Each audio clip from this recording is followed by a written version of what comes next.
al mana superior, a esa alma humana que es la que se debate entre los mil acontecimientos y que, a pesar de que no es la culpable de las fechorías de nosotros, pero como vive en el mundo de las causas, tiene que pagar, porque de allí se gestan los karmaduros y una serie de cosas. Para nosotros entrar al absoluto tendemos que indiscutiblemente haberse hermanado el mana superior con el Buda interior, que es la alma gemela, y el Buda interior es la que se convierte en el Cristo íntimo. Esto lo estamos hablando así, pero no así con la media naranja, que esa es otra cosa. Maravilloso sería que un hombre y una mujer se encontraran para realizar la gran obra, esos que otrora estuvieron en el Edén, que salieron del Edén, es decir, que cometieron el primer acto de tipo sexual en pareja, y que por circunstancias de la vida se separaron y a través de miles y miles de retornos han vuelto a encontrarse. Maravilloso sería, pero como quiera que eso es casi imposible, prácticamente imposible, tenemos que aceptar y hacer una obra con la persona que nos haya correspondido, que el cielo nos haya entregado y que nosotros a conciencia la hemos recibido.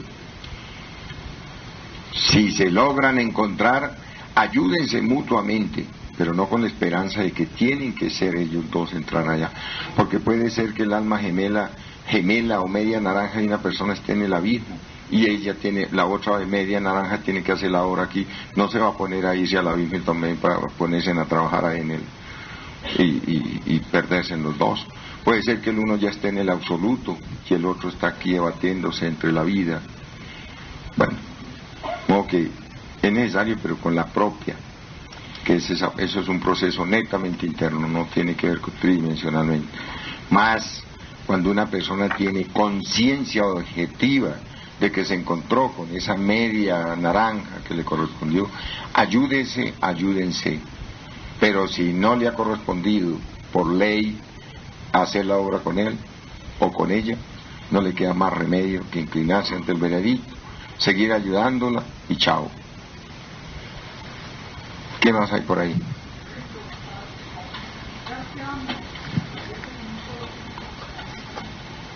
No, porque para eso el Cristo es una unidad múltiple, perfecta, pero con individualidad. Es decir, se cristifican los dos, pero no es un solo Cristo para los dos. ¿Quién otro tiene algo que decir? ¿Qué razón? La hora real. ¿Qué más hay por ahí? Porque estoy que me les voy. Esta noche tengo que hablar mucho, a no ser que nuestro vicario nacional nos hace la misa. Bueno, pero Juan, entonces pase aquí, me hace una horita todavía de... Porque ¿cómo hacemos? Esto es compartido entre todos, hermano. Mi debilidad es la garganta. Bueno, acuérdense, en único lugar que nos están dando la opción de tener veranito y así llueve ratico así, ratico hace bueno, es aquí. Está lloviendo pero torrencialmente y los avisos de todas las estas cuestiones meteorológicas es que habrá agua pero a torrenciales. Estamos aquí, estira uno la mano y le toca la cúspide a la catedral de Cúcuta, y en Colombia está pronosticado que lloverá pero torrencialmente estos 48 horas. Entonces, esto lo estamos diciendo porque algunas épocas hacíamos la misa a las 12 de la noche, pero muchas hermanas tienen niños y para estarse movilizando a las 12 de la noche eso no está bien. Entonces vamos a entrar a las 6 de la tarde, es decir, empezamos a entrar a las 6 de la tarde para que hagamos el ritual en la noche, esta noche. ¿Qué hay por ahí?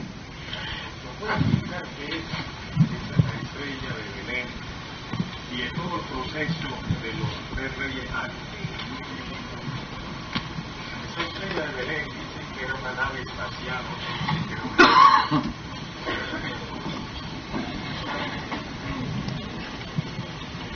Partamos de que el maestro Samael dice, y el maestro Lasmi sabe que así es, Belén no existía.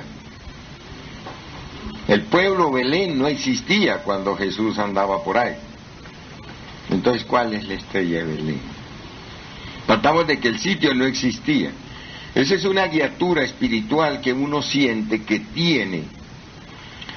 Hoy decía Héctor algo. No, Héctor no era. Gonzalo. Que él añoraba cuando entró a la gnosis. Yo también. Pero si me dijeran, mire, se devuelve nuevamente a que sienta eso que sentía recién consagrado, no, déjenme aquí donde estoy. Voy a tratar de seguir sintiéndolo de aquí para arriba, pero no retroceder en ningún momento, porque eso sería caudaloso. Queridos hermanos, cuando uno entra a la gnosis, empieza a recibir las primeras cámaras, internamente a uno lo ponen en un día. En un día, es decir, le amanece a uno. Amanecer indica que hay luz, indica que algo lo alumbra adentro. Por eso uno empieza a entender lo que el instructor le está diciendo, porque yo pienso que es muy raro el que entra a la gnosis sin haber entendido ni jota, pues esa persona no va a poder hacer nada aquí. Porque llega y empieza a hablar, oír hablar de una cantidad de cosas y se queda loco y se tiene que ir, porque ¿qué hace? Oyendo lo que no entiende. Eso es como que se pongan a hablarme a mí de computación y yo no entiendo eso, ni me voy a poner a quemar fósforo ahí. Así que Jesús, nada de clases de computación para mí, porque yo no le voy a entender su broma y no me voy a poner a eso. Ya yo no serví para computación ahora y no voy a estudiar eso. Así pasaría con lo otro. Entonces a uno lo ponen en un día, a lo que ya he entendido, que ya está uno bien empapado y lleno de entusiasmo y lleno de euforia. Entonces le cierran la llave y lo meten en la noche. Entonces uno dice, mire, cuando yo estaba en primera cámara salía al astral, mano. Uy, yo me sentía tan contento, yo abrazaba a los hermanos, a los pocos días está que dice, le tranco las manos. Ve el guardián con la espada y le provoca es quitarle la espada y darle una planera con ella. Es decir, está total embromado. Ahí es donde el ritual dice, los enemigos del Señor de los mundos, que serán derribados en esta noche de combate, en esta noche que no sé qué dice por el ritual. Porque no tendría sentido que a uno le lanzaran una prueba y uno supiera que es una prueba. Pues cualquiera sale, viene una prueba, yo me le hago a un lado. Pero las pruebas lo agarran a uno cuando menos cree, y en los momentos en que está uno más fascinado con una cantidad de cosas, le meten una prueba y ahí cayó.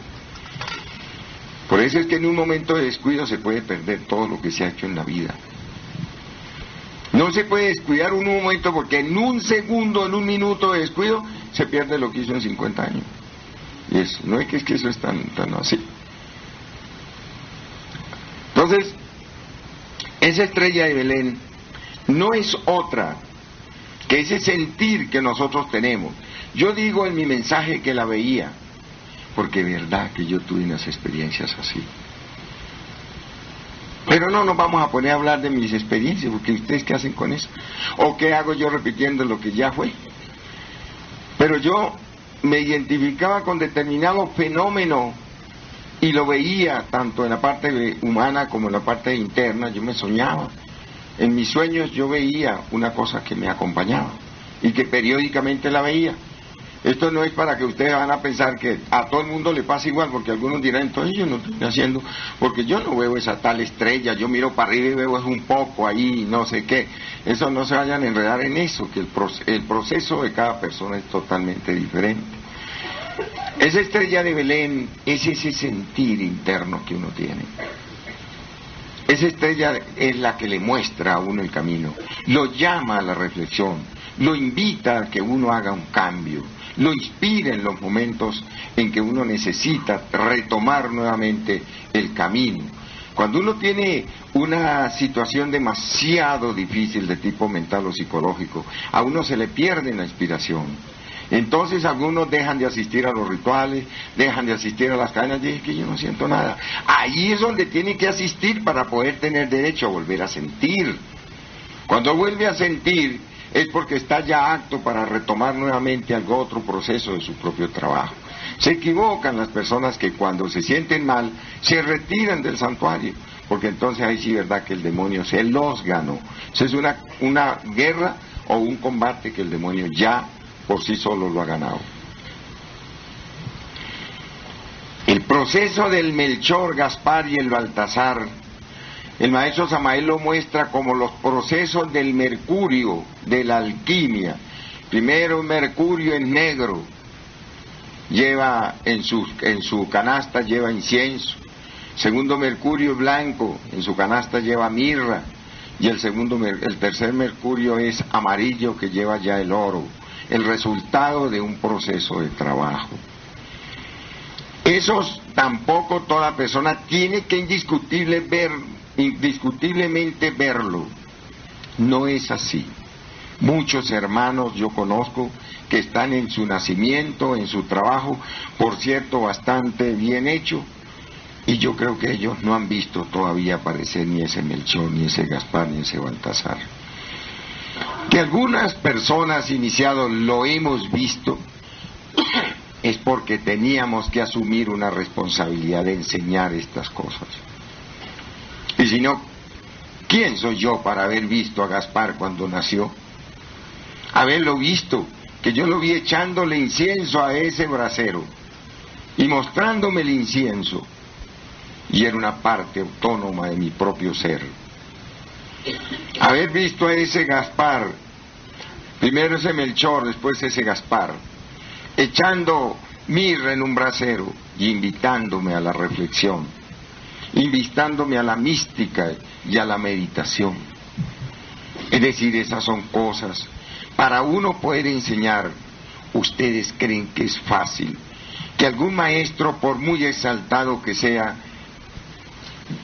tan meticuloso y tan investigador como el maestro Samael? Para haber sido capaz de esculpir en sus obras hasta las conversaciones que tuvo con las hormigas. Para haber sido capaz de hablar de las plantas más humildes que se encuentran en la selva. Es decir, de esos no hay muchos. Pero ¿por qué se sucede? No es porque los otros maestros no son grandes, sino porque él venía con una misión de enseñar. A ese nivel, indiscutiblemente no lo podían dejar solo, tenía que tener una ayuda de tal magnitud para poder nosotros estar aquí contemplando esa magistral obra que el maestro Samael nos dejó. Entonces, esa estrella de Belén, ya decimos que eso se expresa en un sentir, que yo sé que en este momento muchos de ustedes la están sintiendo. Ahí está la estrella de Belén.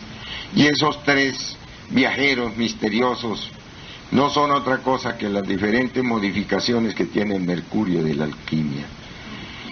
Por eso, queridos hermanos, el que quiera verdaderamente llegar a su cristificación, a que el Cristo nazca y se haga hombre, tiene que amarrarse los pantalones bien amarrados en la castidad, y la mujer en las naguas bien amarradas, y dejarse de tonterías, perder el tiempo y perder la oportunidad de estar aquí con una enseñanza tan bella.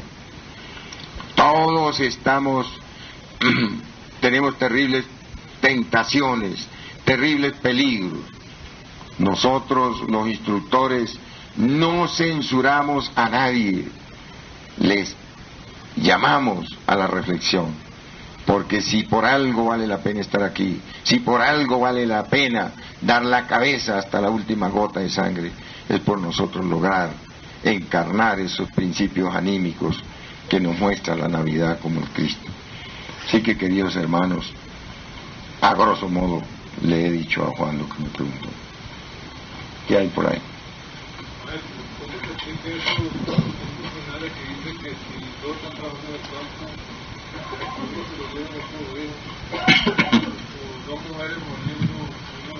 Una la tomarán y otra la dejarán. El campo que la Sagrada Escritura nos muestra no hay que mirarlo como esto. El campo lo estamos mirando como un aspecto de la libertad. Si nosotros vamos a las grandes metrópolis, ciudades, vemos cómo la gente vive increíblemente, increíble, debajo de 3 y 4 llaves. No hay libertad, eso es mentira. No puede dejar, salga pero cierre la puerta. Mantenga con candado. Miren por un ojo mágico ahí, ¿quién fue el que llegó a golpear? El campo es algo que es de la libertad. Por eso, el que tenga libertad no regrese a la esclavitud, porque quedará atrapado por aquello. Las mujeres, dos están moliendo, una será llevada, otra será llevada.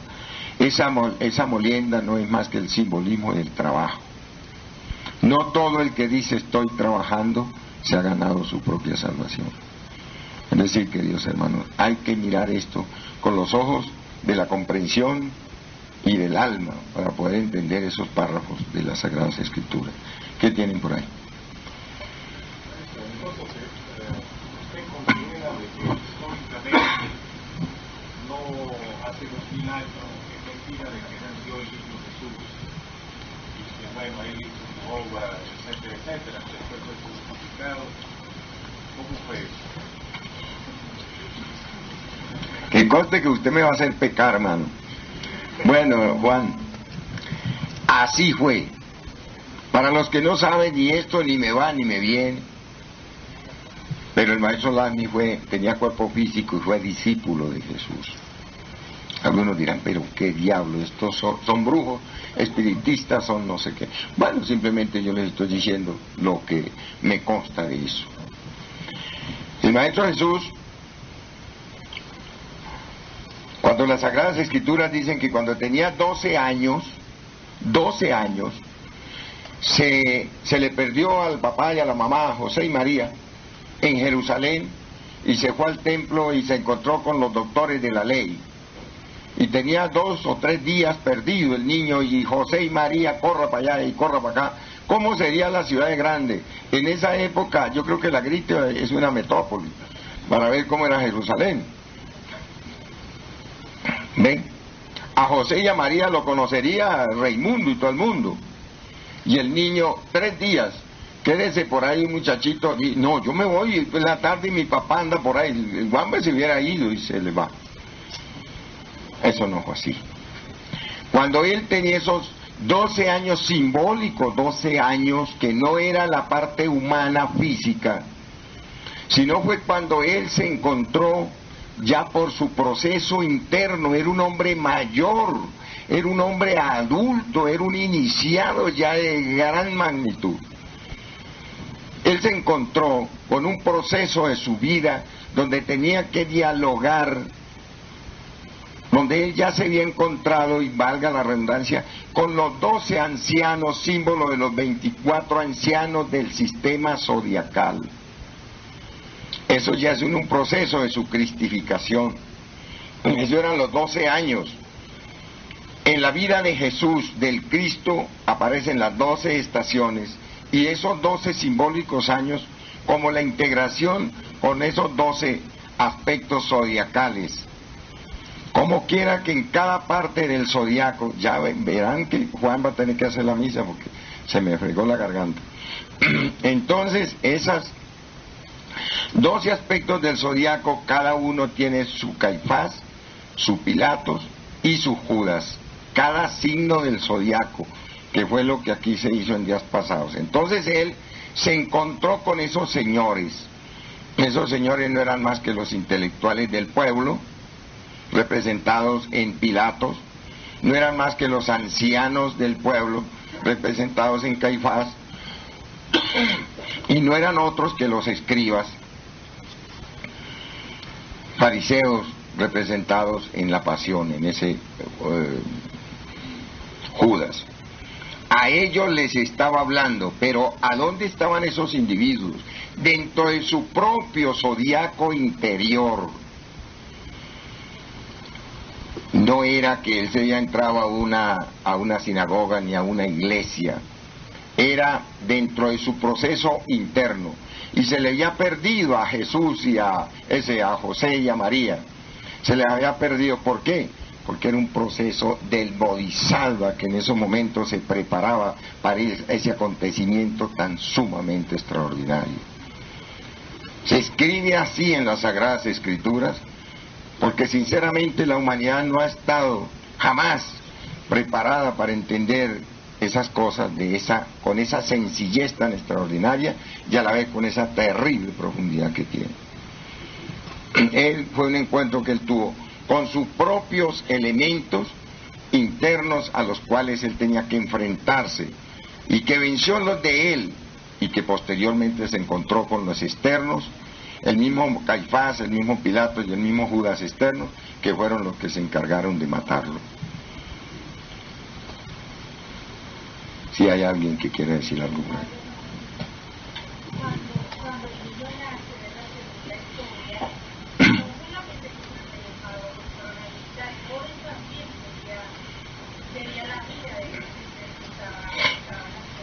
Sí. Herodes no era más que un proceso interno del mismo maestro.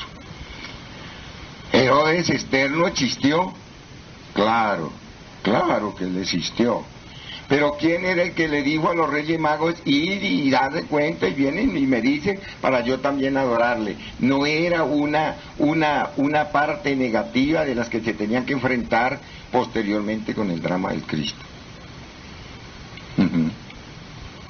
¿Qué tienen por ahí? Sí, dicen que sí, pero ese cuarto eres tú. Como quiera que usted no tiene incienso, ni mirra, ni oro para llevarle, ¿y a dónde? Si dónde nació. Entonces, y es tan pobre que no tiene nada que llevarle. Entonces él dijo, yo no tengo nada más que llevarle sino una rosa. Entonces, eres tú. Es el presente más grande que le tengo que llevar. ¿Cuál es esa rosa? La flor del loto, que florece en la pineal de un iniciado que ha levantado su serpiente. Ese es el cuarto rey, es cada uno de nosotros. Como tú preguntó, eres tú y Dios quiera que así sea. ¿Quién otro tiene algo que decir?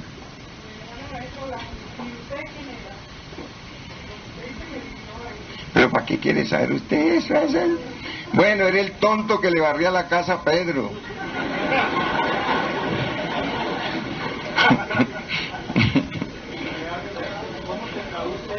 ¿Cómo se traduce lo de la anunciación, no la anunciación, sino de la advertencia que hacen antes los Reyes Magos para que sigan otra ruta y no vayan a ver por? Pero ese mago, ¿quién era? La conciencia de los mismos, la conciencia del ser que había nacido. Ese es el rey, el mago que les dice, mire, váyanse por aquí, porque si se van por aquí, ¿a dónde les está diciendo? Váyanse al corazón y no a la mente, porque la mente los confunde, que es donde estaba el peligro. ¿Qué hay por ahí? Sí. Tantos y muchos. De Jesús. Dice que el más exaltado fue ese, porque tiene que ser uno más exaltado que otro. Bueno, tiene razón el ingeniero Torres. Lo que pasa es que el Bodhisattva que tenía que preparar a presentar ese drama así con esa crudeza, porque fíjate, nosotros en la iniciación, en la tercera iniciación de misterios, el Padre vive el drama. Y el maestro dice que algunos iniciados en esos momentos tienen conciencia y viene el Padre sufriendo las inclemencias del drama, de todo. Y la legión de uno lacerándolo y haciéndole una serie de cosas. Pero en la cuarta iniciación, entonces es al Bodhisattva que le toca y el Padre está ya mirando cómo actúa el Hijo. ¿Ven? Ahí es donde, por eso es que la cuarta palabra dice, Padre, ¿por qué me has abandonado? Porque la persona en esos momentos se siente solo y dice, pero ni Dios, ni el diablo, ni las personas están conmigo, estoy aquí solo, debatiéndose en las peores adversidades, que es justamente parte de lo que leíamos en la mañana. Entonces, ese paso que hay que dar en ese momento, tiene que ver justamente con la calificación del que tiene que hacer el iniciado. Tú me dijiste otra cosita que se me escapó. ¿Cómo fue, Torres? Exacto. Entonces, ¿qué sucede? Que la naturaleza tuvo que preparar miles y miles de años el maestro que iba a presentar el drama vivido así, que le tocó ver con tanto dolor cómo vería el maestro Jesús, ya hablándolo como maestro Yeshua, cómo vería él la tristeza de saber que todas esas multitudes, miles de personas que lo siguieron, 70 y pico escogidos, 12 escogidos, y claro, él presentó el drama para que Judas pues lo vendiera. Y saber que los mismos discípulos que lo acompañaron y que le ovacionaron y que creyeron en él, cuando ya lo vieron que lo apresaron, que le empezaron a pegar, que le escupían, que le daban de puntapié, dijeron: este no es. ¿Dónde están los poderes? Pero ¿cómo es posible que se deje hacer todo esto? ¿Y a dónde lo acompañaron? El único que llegó hasta la cruz allí fue Juan. Y después de que Judas hizo una tremenda jugada de sabia, tan sabia, que se mimetizó de tal forma y apareció nuevamente con él colgado allí, que es el Dimas. ¿Ve? Entonces, no cualquier maestro hubiera podido, cualquier persona, digo, y maestro hubiera podido soportar las cosas que ese maestro soportó. Solo dice que es el grande dentro de los grandes, justamente por eso, porque él tuvo que soportar todo aquello y no fallar ni en un milímetro de los planes ni en la misión que tenía que cumplirle al Cristo, que era el que estaba presentando el drama. No era el maestro Jesús, era el Cristo el que estaba presentando el drama. No irle a fallar porque hubiera mancillado, es decir, nosotros estaríamos perdidos si eso hubiera fallado. Entonces es un grande de los grandes, porque no es el hecho de llegar a la maestría, sino tener esa sapiencia y esa capacidad que él tuvo. ¿Qué hay? ¿Cómo interpreta a los niños que Herodes mandó matar El maestro Samael nos dice, y eso fue así, fue una persecución que desató Herodes contra los discípulos, contra las personas que seguían las enseñanzas del maestro, porque a los iniciados en la Biblia se les llaman niños. ¿Qué es, Dore? Si la Biblia... Diga. En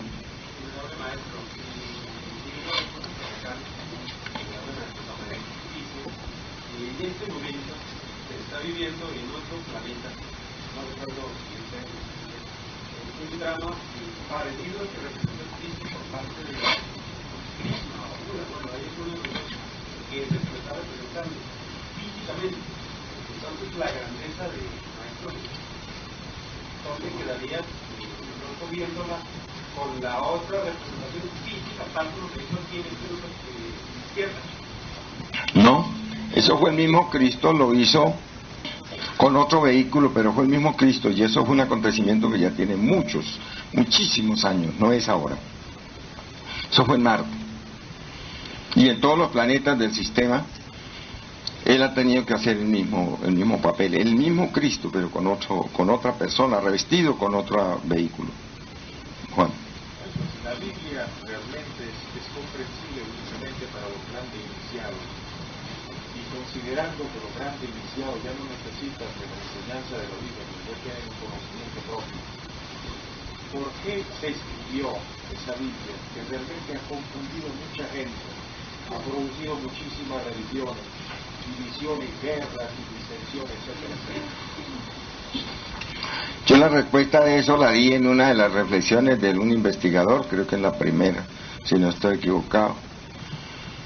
Si la gente hubiera conocido los misterios que encierra la Biblia, toda la humanidad, hubieran conocido, hubieran comprendido, y se hubieran puesto a trabajar sobre sí mismo, es decir, si hubiera realizado toda la humanidad, ya nosotros, esta naturaleza no existiría aquí. Lo uno. Lo otro, el misterio tenía que quedar escrito, pero no era necesario que todo el mundo lo entendiera. Lo otro, los hombres que escribieron la Biblia no escribieron ni el 5% de la enseñanza original del Maestro Jesús, porque sinceramente no la comprendería, ni aún los mismos iniciados. Es decir, pareciera que el privilegio que nosotros tenemos es tan grande, que yo me pregunto a ratos en mis momentos de soledad, ¿por qué? Pero ¿cuál es la razón para que yo esté en esto? ¿Por qué? ¿Pero por qué, Dios mío? Dígame por qué. Y la única respuesta que he tenido es porque dentro de mí y dentro de cada uno de ustedes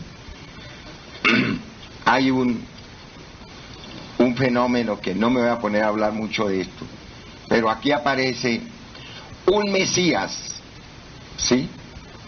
¿Quién es el Mesías? ¿Qué quiere decir la palabra Mesías?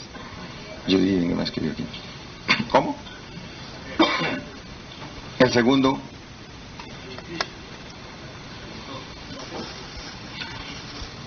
Mesías.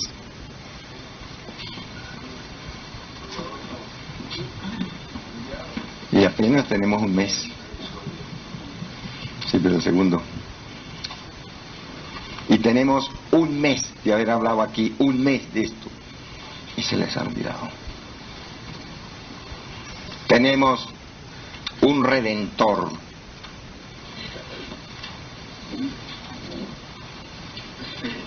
Redentor.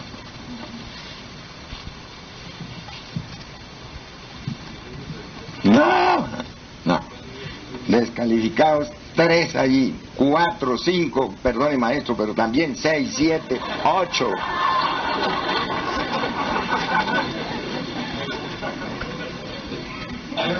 ¿Y aquí cuál es? Misericordioso.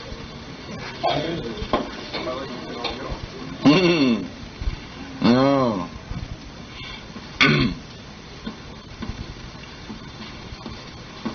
Imposible guardar secretos.